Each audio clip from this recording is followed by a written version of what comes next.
Let's talk about Spellthieves. Hey everybody, it's Mitch, and welcome to my next video. Today, we're going to be doing another Dungeons & Dragons class description. Coming at you from the Complete Adventurer, we have the star of the show, the Spellthief. So, let's get into it. What we're going to be talking about today is we're going to be talking about what is a Spellthief. We're going to be talking about how you would roleplay as a Spellthief. We're going to be talking about what a Spellthief gets, and boy, do they get stuff. And we're going to be talking about how good the Spellthief is and how you might use them in a build. So let's get started, because this is going to be one heck of a video. All right, first off, what is a Spellthief? Well, a Spellthief is a bit of a cross between a rogue and a sorcerer. They're an arcane caster, but they're also have a lot of rogue abilities. They're very much into stealth. You could think of them as similar to bards in a way. They do get the ability to cast an armor like bards do, sort of. We'll get into that. So they are similar to bards in some ways, but they're very, very different in many others. They're a very, very interesting one. They are a class that is all about stealth, but also kind of about casting spells. And they do have sneak attack, but the one thing that they get that no one else gets that's really unique to them is their ability to steal spells, spell-like abilities, spell effects, and also energy resistance, and even spell resistance. So they get the ability to steal all sorts of different magical effects and spells and really just everything. They can steal magic. They're really good at stealing magic. That's kind of their thing. That is what Spellthief is. Let's talk about how you'd roleplay as a Spellthief. So if you're roleplaying as a Spellthief, so Spellthieves are very likely to go on adventures. That's something that is very appealing to them. The thought of going out and exploring is a way for them to test their abilities, both their stealth abilities as well as their casting abilities. It's very appealing to them. They tend to be somewhat flamboyant characters. Spellthieves often will use their casting as a way to enhance their thieving abilities, or I shouldn't say thieving abilities. They use it as their way to enhance their stealth abilities and their broad skill selection, which they do have a pretty extensive skill selection. I'm not going to lie. It's actually a very good skill selection. So it's a very interesting class. This is very much an expert class with some spell casting. It really shows with how these guys tend to typically play. They tend towards neutrality typically, although if they are brought up in a militaristic background, like if they were trained by military, which is actually a little bit rare, then they tend towards law in those cases. But that's somewhat unusual for them to be brought up by militaries. Militaries do absolutely train Spellthieve, but more often than not, you're going to find Spellthieves that are taught by Master Spellthieve. We'll get into the fief of that name in a bit. Or from just rogues or arcane casters, or potentially both. Maybe they had a couple of different masters, like they had a rogue that taught them the ways of the rogue and all that, and they had an arcane caster that taught them how to cast spells. And between the two of them, they just kind of pieced it all together and made something more, which is kind of the whole essence of a spell thief, is a rogue and a sorcerer just kind of thrown together, and it just kind of works. Or doesn't, depending on your viewpoint. Again, we're going to get into that. They tend not to really value religion particularly a lot. It's something that if they go for it, it's more to gain an advantage. It's not something they have any real reverence for typically. Religion tends not to be a big thing for them. Now, for races, humans are the most common because humans are just incredibly versatile and would actually be quite good for a build. We'll get into that. Largely for the able learner feat. Again, we're going to get into it. Additionally, elves are pretty good. Their extra dexterity is nice. They're very graceful. Plus, they have an affinity for casting arcane spells, particularly. So that just kind of plays really well for them. I'm assuming half elves as well for the same reasons as human and elves. In addition, halflings and gnomes also play pretty good with this. Their small size works pretty good both for the caster side and for the rogue side. On top of that, halflings, they just really appreciate the skill focus of this, and the fact that they get some spells to help buff things just kind of helps enhance that. And gnomes really like this class for makes them better practical jokers and stuff. So it just works a lot with synergy.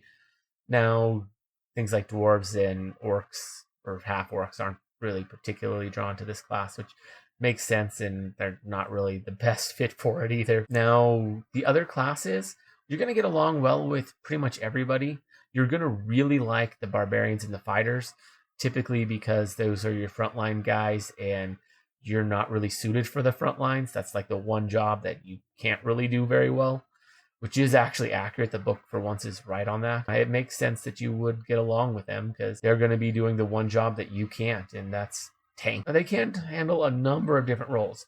They can be your rogue. They're pretty good at that. They get trap finding. They're quite good with stealth.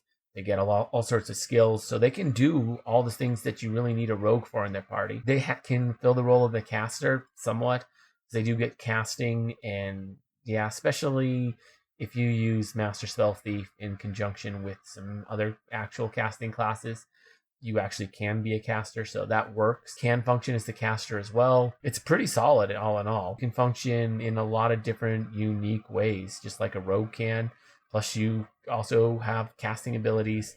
You can focus on buffing with them, or you can focus on using your class features to steal other people's spells. So yeah, that's what this class focuses on, and that's really how you would focus on role-playing them, is kind of be versatile with what your role is in the party, just like a rogue, but you have a little bit of spell casting, get along pretty well with everybody. You're going to be a little less deceptive than a lot of other rogues, much more of a team player than a lot of rogues. Not all rogues are bad team players.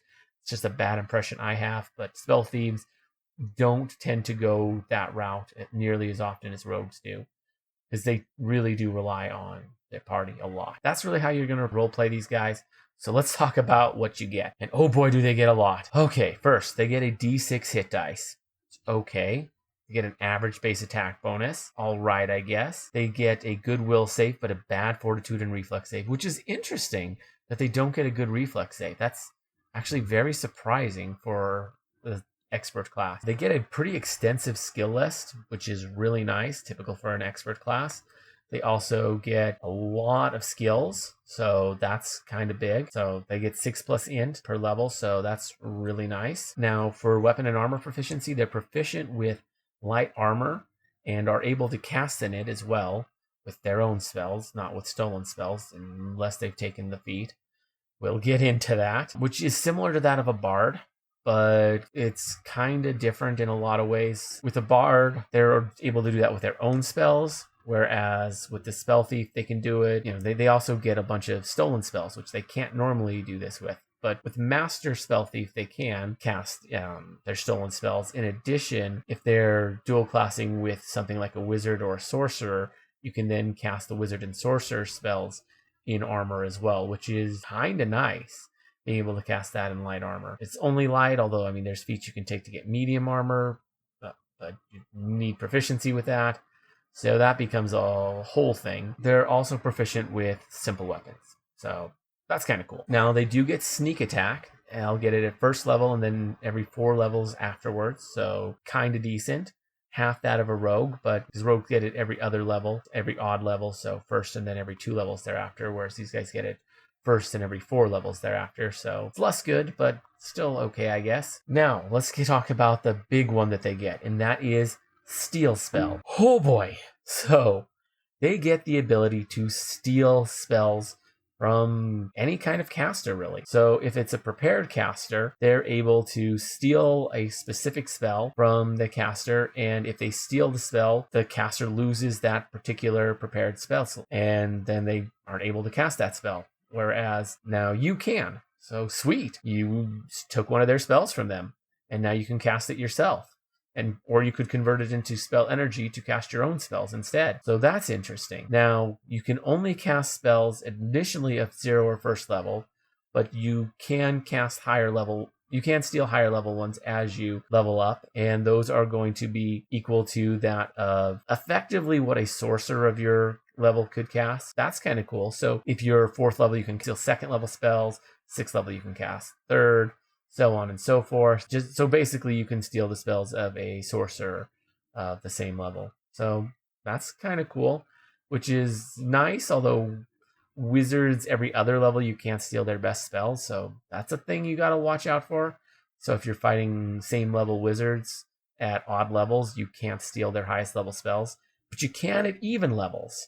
So that's a thing you got to watch out for. Now, if you're stealing so we talked about what happens if you steal a prepared caster. If you steal a spontaneous caster spell, instead what happens is you gain one use of the spell, so effectively a spell slot for it. And you also take their ability to cast that spell for 1 minute. They gain it back, but that's interesting. Now, in order to do this, you have to give up 1d6 sneak attack damage. And so this only works on a sneak attack. So you have to be able to get a sneak attack off. So if you can reliably pull that off, then this could be interesting. It could be a valid option for you. Now, one nice thing about it is you're casting the spell as if it was the original person that cast it, which can be a good or bad thing. So you're using their caster level, their stats, their everything. It's as if you're casting it from, I think, like a wand or something. Then like you put their spell on a wand and then cast. That can be very good, especially if the person you took it from is much higher level than you and a much better caster than you. So very, very good. And that's likely that they're a better caster than you. Now, one thing that's cool is you can choose which spell you want to steal. You can say, hey, I want to steal this spell. And if they have it, that's the one you go for. Awesome. If they don't happen to have it, then it's picked at random. So that's kind of nice. So even if you pick a spell that they don't happen to have, you still get a pick from random. And if you don't choose one, then it just picks at random. Honestly, you're better off just taking a guess at a spell that maybe they have than not picking anything. Because, maybe you'll get the spell you want, maybe you won't. It's better than just random and not knowing. Because at the very least, if you get a random spell, oh, they don't have this spell. And if you get the spell, oh, they had this spell. Whereas if you just go random, then you'll have no clue. You gain no information unless you happen to get that spell. Another thing to note is meta magic can be really weird with prepared caster. If you specify an empowered fireball, then you'll get an empowered fireball. So if you specify empowered fireball and they have empowered fireball prepared, you'll get the empowered fireball. But if they just have regular fireball prepared, then you won't get anything. You'll just get something at random. So you have to be specific with your meta magic. But you will get the meta magic feat applied to it if they happen to have it prepared with it. So that's kind of cool. But that is a weird thing you're going to have to make note of, is the whole meta magic issue being weird with prepared casters. Now, you gain trap finding, just like a rogue does at first level. So cool. You gain the one thing that you really need a rogue for. So they gain at second level detect magic. So they can cast detect magic number of times per day equal to their charisma bonus, minimum of 1. That's a spell-like ability, so kind of cool, I guess. They get spell grace, so that gives them a +1 on saves against spells, and that eventually will go up to a +3, so that's kind of cool. So at second level, they gain the ability to steal a spell effect. So instead of doing 1d6 sneak damage, you can instead steal an effect from an opponent. So you go and steal their whatever, and you give up 1d6, and then you can say, hey, I want to steal haste from this guy. And if they happen to have haste, then they don't have haste, and now you do, for the next 1 minute per class level. So that's pretty nice. Being able to steal that for a minute per class level is pretty good. And there's really no check on anything. It's just if you hit them with a sneak attack, it just works. And just like with steal spell, if you don't know what spells they have, like if you guess wrong and say, I want to steal haste, but they don't have haste, then you just get some effect that they have at random, which is still pretty nice. Something very much worth doing if you get the opportunity to sneak attack them. Same with steal spell. It's kind of worth always doing if you think that they have any sort of buffs or spells on them. And you'll gain the effect immediately. So you just suddenly now have haste on you until the minute's up or until the spell runs out normally. That's pretty big. Now, if the spell wouldn't normally work on you, then you don't gain the effect, but they still lose it.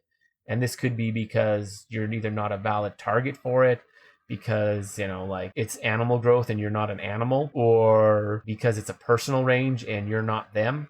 So that also works. But anything else you gain the effect of. So that's pretty big and definitely not a bad option. Now at third level, they gain the ability to steal energy resistance. So what they can do is they can give up 1d6 sneak attack damage in order to steal someone's energy resistance, which can be really big. So you give up 1d6, and now all of a sudden you can take 10 points of energy resistance from an opponent, and you can choose which kind. And if they don't have it, then you'll get a different kind if they have one, which can be really big. Like if your party is dealing a type of damage consistently, to make it so that your enemy just isn't getting as much damage, and your allies can do a lot more damage than they normally could. So that could be really, really big. And at third level, it's 10 that you steal off of them, and then you gain that resistance yourself. But eventually that'll go up to 30. So that's pretty big. And it's just quite nice. You can steal multiple energy resistances from the same guy, but they have to be different types. Yeah, you can't steal like fire energy resistance twice. That doesn't work. But you can steal fire and cold and sonic and acid. You can steal all of them and get all 5 different types. So that's pretty cool. Now, at 4th level, they gain the ability to cast spells. So this is kind of interesting. Now, their spells are not the best. They only get up to 4th level spells, and their caster level is equal to half of their last level. So not the best, but still okay. It's a charisma-based class, very much the same as a sorcerer. In fact, their spells are derived from the wizard sorcerer list. I suspect that even like sorcerer specific spells might even work for them, but I'm not sure on that. But they are a prepared caster, so it's effectively that of a sorcerer, but you can only get up to 4th level spells, and caster levels equal to half your class level. Now, you can take the master Spellthief feat in order to make your caster level higher, but you're still only going to be getting up to 4th level spells. But you do get the wizard sorcerer list. You are going to be limited to just about half of their schools, but that's still really good. And the schools are abjuration, divination, enchantment, illusion, and transmutation, which are probably the ones you'd want anyways for this class. Now, at 5th level, they gain the ability to steal spell-like abilities from an opponent, which is really cool. With the steal spell-like ability, they can again give up 1d6 sneak attack damage in order to steal someone's spell-like ability. And what's cool about this is they gain the spell-like ability for the next minute they can use it, and their person they stole it from, or creature, can't use it. It's suppressed. Now, it's suppressed either for the minute or until you use it. So if you use it, that undoes the suppression. I didn't mention this before, but you actually can use all these steal things on allies as well. And if you use it on a willing ally, you actually don't need to get a sneak attack. You can just do it as a standard action touch attack. That's kind of nice. And it just works, But like if it's a willing ally, there's no checks or anything. Like it just works. And they're not trying to resist. And again, with steal spell-like ability, it's going to be cast as if it was used by the original creature. So very, very good. And this could be used on Warlock as well to gain like their Eldritch Blast and Invocation. In terms of spell-like abilities, you're only going to be able to steal spell up to 1/3 your class level. So you're not going to be able to get the best ones until decent way into Epic. So by 20th level, you can only get, 6th level spells. 6 times 3 is 18. So yeah, at 18th level, you'll be able to get 6. So you never get 7th, 8th, or 9th. I guess you'll get 7th at 21st level when you enter Epic. Still, 9th, 9 times 3 is 27? So you have to be 27th level to get 9th level spells. So deep into Epic. Now at 7th level, they get something that's really nice. They get Absorb Spells. Now, what Absorb Spells lets you do is it lets you make it so that every time someone casts a spell on you, you get to make a check. So if somebody makes a spell that targets you, it can't be like Fireball or something with a range and you just get caught in it. No, it has to be targeted, but it doesn't have to specifically target you. It can be something like Chain Lightning, where you're one of several targets, and you can make a check, and it's just a caster level check. So you roll a d20 and add your class level, and if that beats 10 plus the caster level of the spell, then you absorb the spell, which is assuming they're the same level as you and you're going all into Spellthief. 50-50, hey, you just gain their spell. Instead of it hurting you, you gain the spell as if you had stolen it. So that's really big. Now, anyone else that was hit by it still gets hit, but you stole it. So that's really, really nice. And this is something that you gain at 7th level, so it might be worth gaining 7 levels to get it. Even if you're just doing this as a dip, it's not going to be as likely to trigger, but have it trigger some of the time could be worth it. Now, at 9th level, you gain Arcane Sight as a spell-like ability that you can use as a swift action, which is kind of nice. And you can do this a number of times per day, equal to your charisma modifier, minimum 1. So that can be pretty useful. That's a pretty nice little spell. And getting it as a swift action is very useful and would be very helpful on a Spellthief. Now at 13th level, you get something that's really useful for them, and that is Discover Spells. So anytime you steal a spell from somebody, you get to learn every single spell that they have prepared, or spell that they know if they're a spontaneous caster of that level. So if you happen to steal a 6th level spell from them, now you know all their 6th level spells. All the ones they have prepared, all the ones they have known, and you just get to know all of them. Gives you more info that'll help you target more of them. So if you happen to get a 9th level spell from them, boom, now you know all their 9th level spells and you can systematically take out the rest of their 9th level spells. Now, figuring out one 9th level spell, you'd either have to know one 9th level spell because you saw them use it or something, and maybe hope they have more of them if they're a prepared caster, or, if they're a spontaneous caster, you see them use it once, which even then, that's dangerous because they just use a 9th level spell. That's dangerous stuff. But then you can learn all of them and get rid of all their 9th level spells. But aside from that, you'd have to just randomly get a 9th level spell and then be like, oh, well, now I know the 9th level ones and I can get rid of all of them. A little bit hit or miss, but still very useful. You do have to be 13 levels to get this. Now, one thing that I forgot to mention is Absorb spell. Once you hit 20th level, you are able to immediately cast that spell back at the caster. So that's really nice. So if you happen to absorb it, you can just cast it back immediately. Very, very big. Great capstone, but it is a capstone. You have to go all 20 levels to get that. Now at 15th level, they can steal spell resistance. For this, they have to give up 3d6 sneak attack, but by doing so, they're able to steal spell resistance from their opponent. Doing so would reduce their target spell resistance by 5, and they would gain spell resistance equal to 5 plus their class level. So it'll be even higher. So they get a little bit more benefit than they took. Still quite good to be able to gain some spell resistance that way and to be able to lower your opponent's spell resistance a little. So could be useful. So that is what the Spellthief gets. Now, let's talk about how good the Spellthief is and how you might use it in a build. Oh boy. All right. So, Spellthief.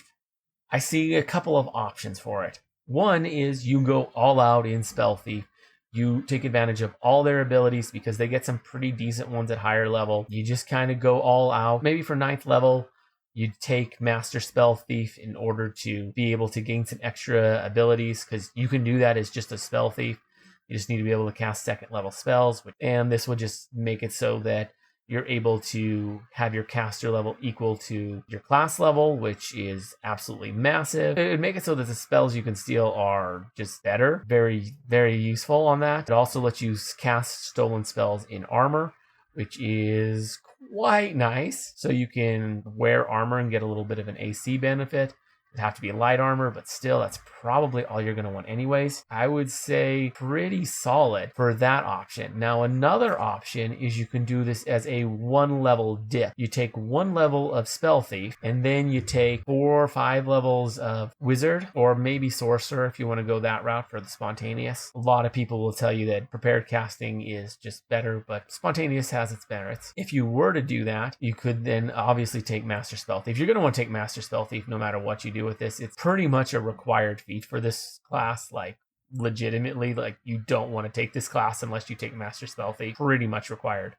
But anyways, you take 1 level in that, and then you can take the rest of your levels in Wizard, and then you can start taking things like Unseen Seer in order to buff your caster level. Oh yeah, another thing with Master Spellthief is it makes it so that any levels that up your arcane caster will also buff your ability to steal spells. That's really, really, really nice. That's really good. And if you mix it up with something like Unseen Seer that gives you sneak attack, which will give it to you at a faster rate than you get from Spellthief, that's very, very, very good. The fun thing about Unseen Seer is this is a great entry for Unseen Seer and things like Daggerspell Mage and Arcane Trickster, but the fact that they exist actually make this class not very good unless you're going for their stealing abilities, because getting half casting and half sneak attack, you can do a lot better than that just by doing Gish with Rogue and a casting class, and then Daggerspell Mage, Unseen Seer, or Arcane Trickster. Like, those are all better options than going into this minus the stealing stuff. So it really comes down to their spell stealing that really defines this class and what makes them or breaks them. That's really what it comes down to. Now, some of these abilities are ridiculous. I don't know if even a 1-level dip would be the best option for if you're going to do a Gish build with Unseen Seer or something like that. It's hard to say because you get some decent stuff at 3rd level. With Master Spellthief, your caster level is going to be equal to your class level, so you don't even need to take Practice Caster, which is kind of nice, because normally if you're going to do a Gish build, you would want Practice Caster, but you don't even need that with this. But to gain Steal spell effect at 2nd level could be worth doing 2 levels of a dip, or to get the ability to steal energy resistance could make 3 levels worth of dip, potentially even going 5 levels in order to get the ability to steal spell-like abilities and also get another d6 of sneak attack, maybe, but at that point you're losing out on a lot of casting. 3 levels, you can still get 9th level spells by 20th level with full casting as a wizard, so there's reasons why that wouldn't be terrible. You're going to be behind for a while, but eventually you'll be caught up and be just as capable of casting. And going into epic levels, you'll be able to take epic casting right away. So that can be quite good. And plus your ability to steal energy resistance can be really big. And the ability to steal spell effects is massive. Honestly, taking the 2nd level, I think, would be very well worth it. Because stealing those spell effects is nice. And having more options to steal stuff can be really, really big. Another thing you can do with this is you could potentially do a Cerebromancer mix and take this, like 1 to 3 levels of this, plus a few levels of Wizard, a few levels of Scion, then go Cerebromancer with Master Spellthief, and make it so that all your Cerebromancer levels are going to be casting. Now, your 3 levels of Scion aren't going to help. There's a feat in Complete Scoundrel that lets you steal Psi-like abilities as well as psionic powers. So that's actually a pretty useful one. And if you have heavy psionics campaign, that can give you a lot of versatility to deal with your psionic opponents as well by stealing power points from them and their psi-like abilities. Really useful, potentially. So that is an option, although the psi-like abilities would require you to actually take 5 levels in this in order to steal spell-like abilities, because I don't think it gives you the ability to steal psi-like abilities. It just lets you treat psi-like abilities as spell-like abilities. So you still need the spell-like ability class feature from Spellthief in order for that to actually function. But that's an option if you happen to have a really psionic based campaign. Now, if you're going to be going full on to this, you want to go charisma and dexterity and maybe some intelligence to get some skills. I don't know what else would you want for your abilities. If you're going to be dipping, I don't know if you'd even bother with charisma much. You're not going to be having casting level of your own. So might as well just go intelligence, dex, and then go wizard and buff it that way. And maybe have some charisma just for some of your abilities. Don't dump charisma, but don't make it too heavy of a stat. Maybe dump something else instead. I don't know. Wisdom, strength, those seem like decent options it's a very, very hard to say whether it's a good class or not. It can be potentially very good. If you're going to be doing like a rogue gish, this is a great, great, great entry for it. Instead of doing rogue, you just do Spellthief. Very, very good. You could also just go full on into it and be all right. Is it the best class in the world? No, but it can be pretty effective and useful in its own right if done correctly. But this is a very easy class to get wrong and be underpowered. So you got to be real careful when playing this to make sure you're building this in a way that's actually going to make you competent. Although, it really depends on how high-powered of a campaign you have. If it's a low-powered campaign, you don't have to worry as much. So, yeah, this is quite the class. I think I've covered about everything I need to cover about it. Holy crap, was this a long one? I knew it was going to be, but yeah. Let me know what you guys think down in the comments below. I always love hearing from you. If you enjoyed the video, consider giving it a like. Maybe subscribe for more D&D 3.5 content, because I do one of these on every single class, race, and prestige class in Dungeons & Dragons 3.5. So definitely subscribe in order to not miss out on one of those. And maybe ring that notification bell. Also, down in the description below, I have a link to my Discord as well as to my Twitch. I stream on Twitch, do a lot of role-playing stuff, mostly Pokemon. Might be doing some Dungeons & Dragons at some point. We'll see. Yeah, and my Discord, it's for both Twitch and Discord, so make sure you get your roles. Trying to get a little D&D 3.5 community in there, as well as a community for my Twitch as well. We'll see what happens. But definitely join and grab your roles while you're there. But anyways, as always, I'm Mitch. I'll be seeing you